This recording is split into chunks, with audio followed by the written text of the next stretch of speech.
What if one decision could change everything? Today's movie is filled with incredible twists, unforgettable characters, and moments that will keep you guessing until the very end. Let's dive into the complete story from beginning to end. In 1235 in Austria, 3 women are accused of witchcraft. When a priest asks them to confess their sins, the first one admits that she signed a pact with Lucifer and begs for mercy. The second one says she made ointments, but they were regular medicine, not witchcraft. The third one tells the priest that he'll burn in hell. These 2 women are immediately hanged over the bridge. The first is confused since she confessed to be spared, but the priest clarifies that it's only for her soul before she's hanged too. Once the 3 of them are dead, their bodies are lowered into the water to drown them. Then the priest asks the soldiers to pull them out so he can perform the sacred ritual from the Book of Solomon, which will ensure that the women won't rise again. The soldiers think this is enough and leave. In the middle of the night, the priest pulls the bodies out himself and starts reciting the ritual. The first one is done with no issues. The second one pukes on his face and her body starts shaking, but it drops dead again when the spell is finished. When the priest tries to pull out the third one, the rope pulls back and makes him fall into the water. He immediately swims to the shore, but a hand keeps dragging him back. After some struggle, the priest manages to leave the river and return to the bridge to get the book. Suddenly the third body flies out of the water and sets the book on fire. Then she hangs the priest over the bridge. In 1332 in Turkey, 2 mighty armies meet in the desert during the Crusades. Knights Bayman and Felsen decide that whoever kills more men will drink for free. The battle is absolutely vicious and both armies lose a high number of men by the second, yet Bayman and Felsen keep teasing each other during the fight. That night, the duo celebrates their victory at a tavern with lots of women and alcohol. In 1334, Bayman and Felsen join another savage battle in Libya. Thousands of men die again as the church asks the soldiers to kill all the heretics. In 1337, another fight ensues in Turkey during the night. This holy war continues in 1339 and the falling snow messes with visibility. A priest keeps encouraging them to kill and Felsen is starting to notice that God has too many enemies. In 1344 in Greece, catapults set a city on fire before the army brings down the door. Since everyone here is considered an infidel, civilians are killed alongside soldiers without mercy. Bayman freezes when he realizes he's killed an innocent woman and looks around in shock, noticing all the families dead on the ground. Felsen notices the massacre too and the duo shares a look as they reach the same conclusion. After the battle is done, Bayman argues with the priest, since he doesn't believe that God would want them to kill women and children. When the priest is about to get aggressive, Bayman and Felsen announce that they quit. A month later the duo arrives in Austria, but after walking for hours they don't see a single person around. When they enter a farmhouse, they pull the blankets on a bed to find a family killed by an unknown illness. Suddenly one of the bodies moves, but it quickly collapses again. Bayman and Felsen decide to burn the building before leaving. Eventually they find a city, where they find dead bodies in piles, sick people around every corner, and a few healthy ones begging to be taken away. Guard Johann tells them that a pestilence has been spreading over the land for 3.5 years and no cure has been found. He had to bury his children and wife with his own hands. Afterward Bayman and Felsen buy new horses. When the stable boy moves their things he accidentally drops their swords, so the crest on the handle is exposed and now the locals know they're deserters. Guards quickly surround them and a battle ensues. Bayman and Felsen try their best to defend themselves and manage to bring down a few men, but the guards overwhelm them with their numbers and end up capturing them. Then Priest Devilsack checks the sword to confirm that these men are holy knights and takes them to see the cardinal, who is sick in bed and surrounded by doctors. The cardinal has heard about Bayman's and Felsen's heroism, so he gives them a mission, to take the witch that started the plague to the Abbey of Severick, where monks can do a ritual to destroy her powers and end the plague. However, Bayman and Felsen say that they don't serve the church anymore, so they're locked up in the dungeon. In the cell they meet Anna, who looks like a normal girl. Bayman doesn't believe she's a witch and theorizes the church forced her to confess. When they fall asleep, they have nightmares about the innocent people they killed, and Bayman wakes up after seeing the woman he murdered. Then he hears Anna crying and notices her back is covered in bruises. Moments later the knights tell Devilsack that they'll take the mission if the church agrees to give Anna a fair trial and their charges are dismissed. In an office, Devilsack explains it'll take 6 days to reach the abbey. However, Johann and the heroes point out that the route Devilsack chose is very dangerous and they need someone who actually knows the land. Devilsack takes them to see Hagamar, a swindler waiting for his execution. Since Hagamar knows the land pretty well, they agree to get him a pardon if he takes the group to the abbey. But if he tries to escape he'll be killed. In the cell, Anna is asleep because she was given a sedative with her food. When Devilsack tries to unchain her, Anna snaps awake and tackles him to try to choke him. Johann pulls the chains to stop her and Anna jumps on him instead, so Bayman and Felsen rush to capture her and knock her out. Anna is put in a cage, and the locals keep insulting her as the group finally leaves. Meanwhile, the cardinal dies of the plague. During the trip, Johann wonders how Anna was captured. Devilsack explains she was found wandering outside the city muttering strange things that nobody could understand. 2 weeks later, the plague took over the city, and they heard the same happened in every place she visited. Johann points out that nobody saw a witch in his village and the plague came anyway. Meanwhile, Felsen tells Bayman that Anna has great strength, so obviously something is up with her. At that moment they notice someone strange following them, so they decide to set up a trap. The cage is left in the middle of the road, and when the stranger tries to approach it, Bayman blocks him with his sword. Devilsack recognizes the guy as Kay, an altar boy who worked for the cardinal. Kay explains his father was a knight and now he wants to help the group so he can be knighted too. Felsen laughs at the idea of an altar boy being useful in battle and argues with him. Since Felsen insults him, Kay insults him back, so Felsen decides to test him with a little duel. A sword fight ensues and Kay proves that he's been training a lot by blocking or dodging all of Felsen's attacks. He's still a newbie though, so Felsen defeats him in the end, but Bayman announces that he's good enough to come with him. That night the group stops to rest. Bayman brings food to Anna and she calls him kind, unlike Devilsack, who is responsible for her wounds. Then Anna shares the story of a girl in her village who was accused of being a witch. She was thrown into the lake with stones in her pockets, but she survived. This was seen as proof of her being a witch, so they burned her at the stake. Bayman promises that this won't happen to her. When Bayman returns to the camp, Devilsack warns him that the girl can be deceiving and turn people against each other. He wants someone to guard the wagon, so Johann volunteers.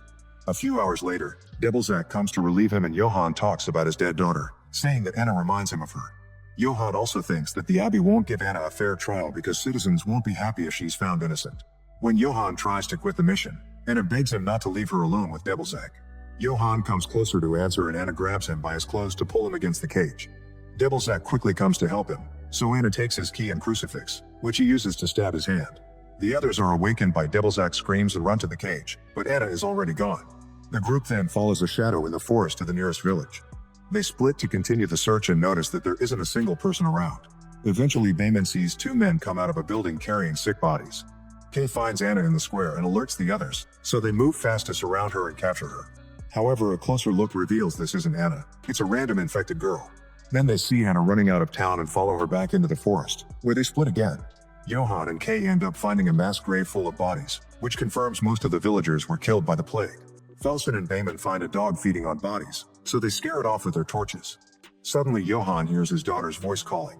He follows the sound in the darkness and soon he starts hallucinating her as well. When he's about to catch up to her, it's revealed that the illusion is on Kay, who suddenly turns around with his sword out. Johann ends up stabbed and dies thinking his daughter is with him. Kay desperately calls the others and tells them what happened. While Bayman inspects the body, Felsen hears a noise and finds Anna, who furiously throws him to the ground and lands on his back to try to kill him. Bayman immediately pulls her off and throws her against a rock, yet Anna is just fine. She doesn't growl anymore and instead she begs for mercy as she cries, explaining she ran because she didn't want Devilsack to hurt her anymore. In the morning, the group buries Johann. Devilsack insists that Anna was controlling Johann and she killed him. He also believes she can see the weakness in their hearts and use it against them. As the trip continues, Anna chats with Bayman, thanking him for his kindness.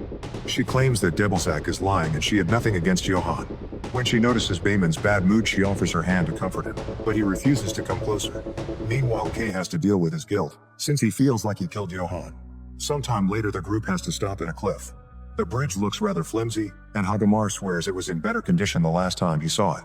Bayman starts crossing the bridge anyway, carefully guiding his horse around the holes.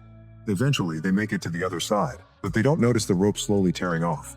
Next, Kay and Bayman start pulling a cage across the bridge while the others pull a rope in the opposite direction to compensate for the weight. Soon, Devilsack's hands start bleeding and the pain causes him to let go. The men lose control of the rope and the cage starts rolling on the bridge, so Kay and Bayman have to move faster. They both end up slipping and falling off the bridge, but Anna catches Kay just in time, lifting him with impressive strength. Bayman saves himself by holding on to the edge and climbing back up. Afterward, they put the horses at the front and make them pull the cage while the men push from behind. The wood breaks under the weight and Will almost gets stuck in a hole, but the men just keep pushing. Everyone notices the ropes are about to break and Anna insists she should be freed to make the cage lighter, but she's ignored. Thankfully, the group works together to reach the other side right before the ropes finally break and the bridge collapses. While Kay thanks Anna, Bayman cleans Devilsack's hand injuries with alcohol. Then the trip continues and the group is annoyed by the fog, which is making it really hard to see ahead. Hagamar swears he knows the way but he can't find it, so Bayman decides they'll camp until the fog passes. Later, when Bayman checks on Anna, he asks about the strength she used to save Kay. Anna asks him if he believes she's a witch, causing his torch to go off and on. She also asks him if he's afraid of her, so he answers by covering the cage. That night, Bayman dreams about the innocent people he killed again. This time, the woman transforms into Anna, who sucks blood off her fingers. At that moment, Bayman wakes up and sees Hagamar in front of the cage with a crossbow in hand. When Bayman demands an explanation, Hagamar says they have to kill Anna before she murders another one of them. He gets ready to shoot, but Felsen blocks him, disapproving of his idea. Suddenly they hear Anna howl, and the wolves in the forest howl back. The group gets their weapons ready as the wolves surround them, and Anna snarls to make the beasts attack. The men have no choice but to fight the wolves, killing one by one with their swords. Hagamar isn't fast enough with the crossbow and a wolf bites his leg, but Devilsack kills the animal before it causes more damage. Another wolf tackles Kay and bites his arm, so Felsen quickly kills it too. Several wolves come after Bayman at the same time and he kills them all with swift moves. The group thinks it's finally over, only to hear more howling. They rush to get back on their horses and ride away as fast as possible. The wolves start chasing them and wait for an opening to jump on Hagamar, knocking him off his horse. The others don't notice and just keep riding ahead. After their faces transform, the wolves jump on Hagamar and start biting him. Bayman finally realizes what's going on, but Felsen stops him from trying to help because it's too late. In the morning, Bayman can't deal with the guilt anymore. He grabs the crossbow and points it at Anna, but Devilsack gets in the way and reminds him that killing Anna now won't end the plague, so people will keep dying. A furious Bayman pushes Devilsack away, only for Felsen to block him too. He convinces Bayman to wait because they're actually pretty close to their destination. A few hours later, the group arrives at the abbey, but nobody comes to receive them. Kay climbs the wall and sneaks inside through the window to open the door so they can all enter. The men then rush to the chapel and find the monks, who unfortunately are all dead because of the plague. Bayman wants to leave and tries to drag Devilsack away, but the priest keeps praying. Suddenly they hear a voice pray along and discover that one of the monks is still alive. This monk points at a book on the altar before passing away too. Devilsack confirms this is the Book of Solomon, which has the ritual they need. Everyone rushes outside and Devilsack throws holy water at the cage before starting the ritual.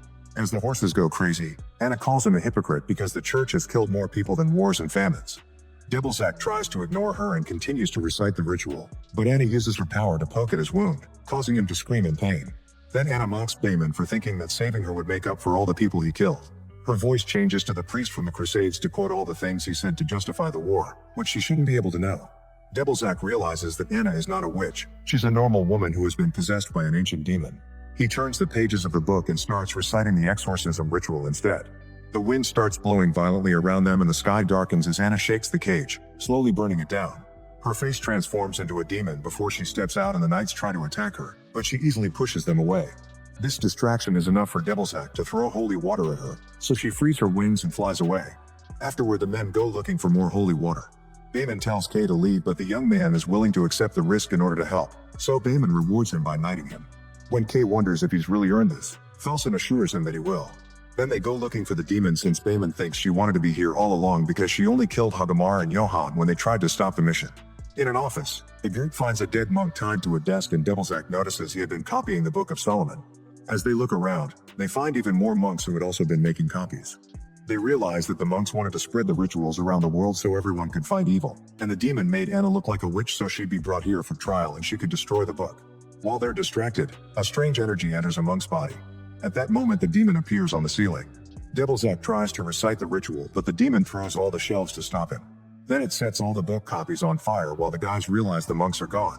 When Devilsack keeps reading the ritual, a zombified monk tries to attack him from behind. Bayman defends the priest just in time and a fight ensues. Soon the rest of the monks also show up and the knights have to fight them all. After lots of struggle, Bayman manages to cut off a monk's head and the demonic power disappears, meaning this is their weak point. While Devilsack keeps on reading the ritual, the knights fight monk after monk, chopping their heads off with their swords. Kay also uses the crossbow as backup and Devilsack has to hit a monk with the book to protect himself. A monk manages to tackle Bayman and slashes his head while another one reaches through the shelves to bring Kay down. A third monk lands on Felsen's back and stabs him before Felsen kills it. Unfortunately, he collapses when he's done. The sight of his defeated friend inspires Bayman to keep fighting, so he doesn't see the demon appearing behind Devilsack and breaking his neck. As Bayman and Kay kill the last few monks, the demon tries to pick up the book but it burns its hands. Bayman then kicks the book, so the furious demon grabs him by the neck and pushes him against the wall. It explains it's spent centuries destroying all the copies, and this is the last one. When the demon is about to kill Bayman, Felsen grabs it to force it to drop his friend. The demon turns around and Felsen headbutts him twice, which does nothing. The wings close around Felsen and the demon proceeds to burn him until he's nothing but ashes. At that moment, Kate picks up the book and keeps reciting the ritual. The demon tries to stop him, but Bayman tackles it and impales its wings on the wall. It still has room to stab Bayman several times with its claw, yet Bayman hangs and there's so Kay can read. Eventually, Kay ends the ritual with a man and the demon immediately starts burning. A bright light comes out of Anna's body and the demon tries to fly up to escape, only to explode in the sky. Afterward, Kay checks on Bayman, who tells him to protect Anna. He gives the girl one last smile before he dies. Later, Kay and Anna finish burying everyone with their swords. Anna thanks them for their help before riding away with Kay to start a new life in a now plagueless land.